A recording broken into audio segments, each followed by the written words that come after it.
তো hello' guys welcome to my YouTube channel. তো আজি আমি আহিছোঁ মাকৈ খেতিত পানী দিবলৈ। গতিকে আপোনালোকে চাওক, মৰ্ণিং এতিয়া 6টা বাজিছে আৰু গোটেই পৰিৱেশটো কুঁৱলীয়ে ঢাকি ধৰিছে, কুঁৱলী। যিহেতু এতিয়া পুহ মাঘ হয়, পুহৰ মাহ। গতিকে আপোনালোকে গম পায় যে অসমত কেনেকুৱা কুঁৱলী পৰে, গোটেই ফগি কণ্ডিশ্যন হৈ থাকে ৱেডাৰটো।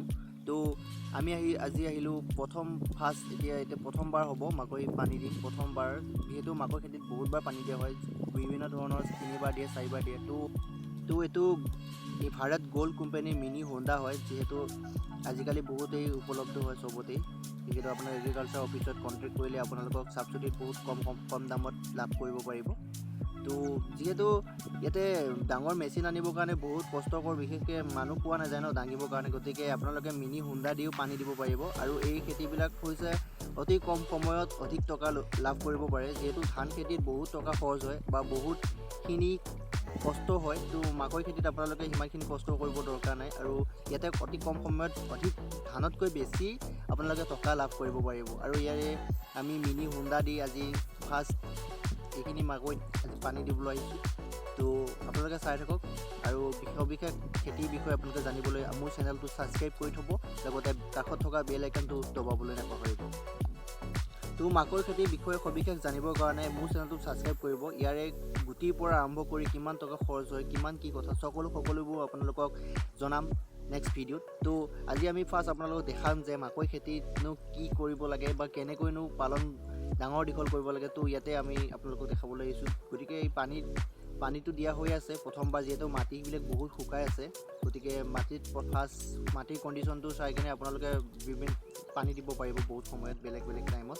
তো আমি ইয়াৰে পানী দিয়াৰ পিছত আপোনালোকক কি কৰিব লাগিব, ইউৰিয়াৰ যিটো সাৰ আছে এই ইউৰিয়া সাৰটো ইউজ কৰিব লাগিব।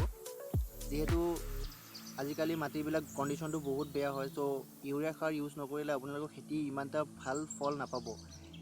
আৰু ইউৰিয়া সাৰ কম পৰিমাণে দি পানী বেছিকৈ দিলেও আপোনালোকে ভাল ফল এটা পাব পাৰে। তো আমি ইয়াতে পাইপ থ্ৰু দি পানী দিছোঁ, যিহেতু আপোনাৰ ড্ৰেইন বা বিভিন্ন এনেকুৱা সুবিধা আমাৰ ইয়াতে নাই বাৰু। চ' পাইপ থ্ৰুৱেদি আপোনালোকে পানী দিব পাৰিব। তো আহক আমাৰ ভিডিঅ'টো চাই থাকিব শেষলৈকে। ইয়াৰে পানী যোৱা আৰম্ভ হৈ গৈছে, যিহেতু হোণ্ডাটো ষ্টাৰ্ট কৰা দিয়া হ'ল। গতিকে পানী ইয়াতে চাওক, মেচিনৰ সমানেই পাইপ মেচিনতকৈ বেছি বুলি ক'ব পাৰি। যিহেতু আজিকালি ডাঙৰ মেচিন, যিহেতু 5 HP হওক বা 8 HP হওক, এইটোতো বহুত জোৰ আছে বা বহুত ৱেইট হয়। তথাপি সিহঁতৰ সমানেই সৰু মিনি হোণ্ডাটোৱেদিও পানী দিব পাৰিব। আৰু ইয়াতে আপোনালোকে চাওক, গোটেই পৰিৱেশটো গোটেই জেগাবিলাক চবতে ফিল্ডবিলাক চব মাকৈ খেতি আৰু মাকৈ খেতি। ইয়াতে চবেই মাকৈ খেতি কৰিছে, যিহেতু মাকৈত বহুত লাভ পোৱা যায়।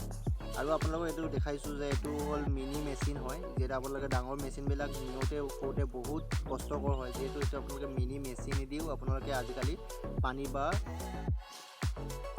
খেতি কৰিব পাৰিব।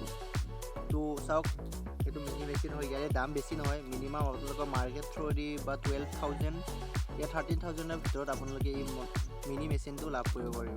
আৰু এইটো ছেকেণ্ড হেণ্ডো ল'ব পাৰে, একো ডাঙৰ কথা নহয়। এইটো মিনি মেচিন মোৰ নহয় বাৰু, বেলেগৰ হয়। তো আপোনালোকক জাষ্ট দেখাবৰ কাৰণে মই দেখাইছোঁ আৰু এইটো ফাৰ্ষ্ট ষ্টাৰ্ট দি কিনে আপোনালোকক দেখালোঁ। তো হাইটো বেছি নাই, মোৰতো বহুত সৰু হয়। আপোনালোকে 2জন মানুহ দিয়ে দাঙিব পাৰিব। হাইটটো চাওক, মোৰ একদম ভৰি আঁঠু সমান থাকে। আৰু মিনি মেচিনটোৰ ৱেইটো ভাল হয়। ইয়াতে চাওক আপোনালোকে, এইখিনি মাকৈ অকণমান ডাঙৰ হৈছে, যিহেতু ইয়াতে প্ৰথমবাৰ পানী দিয়া হৈ গ'ল। তো ইয়াতে মাকৈখিনি প্ৰায় ডাঙৰেই হ'ল আৰু এবাৰ পানী দিব হৈ গ'ল প্ৰায়। তো ইয়াতে ব্যৱহাৰ কৰিছে আপোনালোকৰ DAP, ফাৰ্ষ্ট হাল বাওঁতে DAP আৰু ইউৰিয়া ব্যৱহাৰ কৰিছে। তাৰপিছত আপোনালোক পানী দিয়া হৈছে, তাৰপিছত আকৌ ইউৰিয়া ব্যৱহাৰ কৰিছে। তো ইয়াতো ঠিক তেনেকৈ এনেকৈ পানী দিয়াৰ পিছত, যিহেতু ইয়াতে পানী দিয়া হৈ আছে, এই পাইপ লাগি আছে আপোনালোকে দেখিব পাৰে, পানী দিয়া হৈ আছে। গতিকে ইয়াৰ পিছত আপোনালোকে ইউৰিয়া ব্যৱহাৰ কৰা হ'ব। ইউৰিয়া আপোনাৰ পাৰ বিঘাত আপোনালোকে 50 kg ইউজ কৰিব পাৰে। যিহেতু ইয়াতে আমাৰ দাম ৰেট হৈছে 50 kgত মিনিমাম 400 হয়। কম সাৰো প্ৰয়োগ কৰিব পাৰে, ইয়াতে একো ডাঙৰ কথা নহয়। যদি আপুনি বোলে 25 kg ইউজ কৰিছে বিঘা, তো আপোনালোকে নেক্সট বাৰ যেতিয়া পানী দিব তেতিয়া আকৌ আপুনি 25 kg ইউজ কৰিব পাৰে। কমকৈও ইউজ কৰিব পাৰে, যিহেতু খেতিয়কসকলৰ ইমান টকা নাথাকে একেবাৰে যে বেগ উঠাব। যিহেতু অসমত বিভিন্ন মাৰ্কেট আছে, মাৰ্কেটৰ থ্ৰুদি দামবিলাক বেলেগ হ'ব পাৰে, ইউৰিয়া বা বেলেগ বিভিন্ন ধৰণৰ ফাৰ্টিলাইজাৰ যিবিলাক সামগ্ৰী আছে।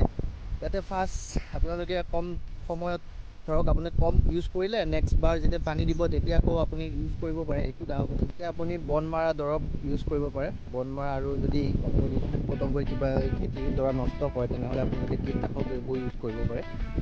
তো সবিশেষ জনাই থাকিম। মোৰ চেনেলটো প্লিজ আপোনালোকে ছাবস্ক্ৰাইব কৰি ৰাখিব, লগতে বেল আইকনটো ৰাখিব, যাতে আপোনালোকে পাৰ বিঘা মিনিমাম 15 পৰা 30 কুইণ্টেলৰ ভিতৰত হ'ব। তো আপোনালোকে পাৰ কুইণ্টেল 1500 পৰা 3000 কুইণ্টেলৰ ভিতৰত বিকিব পাৰিব। তো সেইখিনি এইটো এটা হৈছে কম সময়ত অধিক টকা লাভ কৰিব পৰা এবিধ বিশেষ খেতি। বিভিন্ন খেতিয়কে ইয়াৰ পৰা স্বাৱলম্বী হোৱা দেখিবলৈ পাইছোঁ, যিহেতু আমাৰ অঞ্চলত গোটেইবিলাক হৈছে মাকৈ খেতি ব্যৱহাৰ কৰে। যিহেতু আগতে ধান খেতি কৰিছিল, কিন্তু ধান খেতিত বহুত কষ্ট। আজিলৈ ভিডিঅ'টো ইমানেই। নেক্সট আপোনালোকক দেখাম আৰু বিভিন্ন ধৰণৰ খেতি দেখাম। তো আপোনালোকে বিভিন্ন ধৰণৰ খেতিৰ বিষয়ে জানিবলৈ আপোনালোকে মোৰ চেনেলটো ছাবস্ক্ৰাইব কৰি ৰাখিব আৰু লগতে বেল আইকনটো দবাব। আৰু আপোনালোকৰ এৰিয়াত কিমান ফাৰ্টিলাইজাৰৰ দাম কেনেকুৱা হয়, যিটো ইউৰিয়া বা বিভিন্ন ধৰণৰ সাৰ বা কীটনাশক দ্ৰব্যৰ দামবিলাক ৰেটবিলাক কেনেকুৱা হয়, মোক কমেণ্ট বক্সত নাপাহৰিব। আৰু ক'ৰ পৰা ভিডিঅ'বিলাক চাই আছে মোক এবাৰ তাতে কমেণ্ট কৰি দিব, লগতে লাইক কৰি দিব আৰু চেনেলটো ছাবস্ক্ৰাইব কৰিব। ধন্যবাদ।